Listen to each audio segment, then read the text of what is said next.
آقا ما بچه هامون انقدر با معرفتن، انقدر با محبتن، انقدر با مرامن، ما اینا رو بالا سرمون میذاریم. این روز رکس هم روی صندوق لم داده. روزی دخملی دخمل خوشگلم. رکس هم اونجا داره حال میکنه.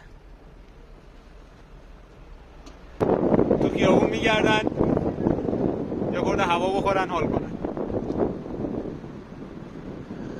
قیافه مردم خیلی دیدنیه. یه سری هم دارن فیلم میگیرن خیلی باحال. مثلا سگ رو سقف ماشین باشه ندید. خب ما اومدیم پارک. اینجا پارک دیگه، حالا وقت بازیشونه دیگه. رکس بیا پایین. رفتن. گربه بدبخت رفته بالای درخت، همچین موش شده. رکس و روزم گرفتنش از توی این بوته موته ها درش آوردن، در رفته اون بالا. این روز پدستک. روزی برو بپر رو صندوق. آفرین.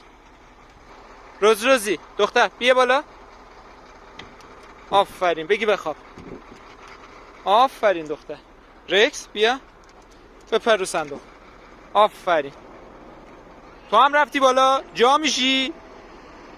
بگی بخواب. آفرین. همینجا بمونی.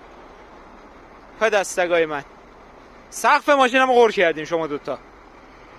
نمیگین جفتتون با هم دیگه خیلی سنگینین؟ الان من فردا خواستم این ماشین رو بفروشم میگن ماشین چپیه. از دست شما پدستگا دیگه نمیدونن که شما دوتا میرین بالای سقف ماشینم تاپ ور میداره. پدستگای خوشگل من. نگاه کن سقف ماشین منو ببین چیکار کردین شما دوتا پدستگا.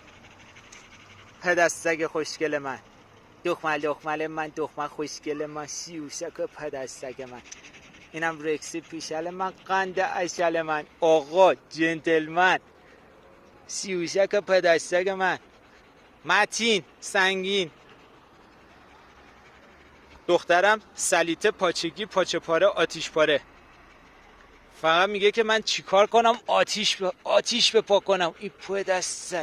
این پدستگ. سقف ماشین منم قور کردین شما دوتا پدستگا. خب این سری رکس هم گفتم که همون رو سقف بخوابه.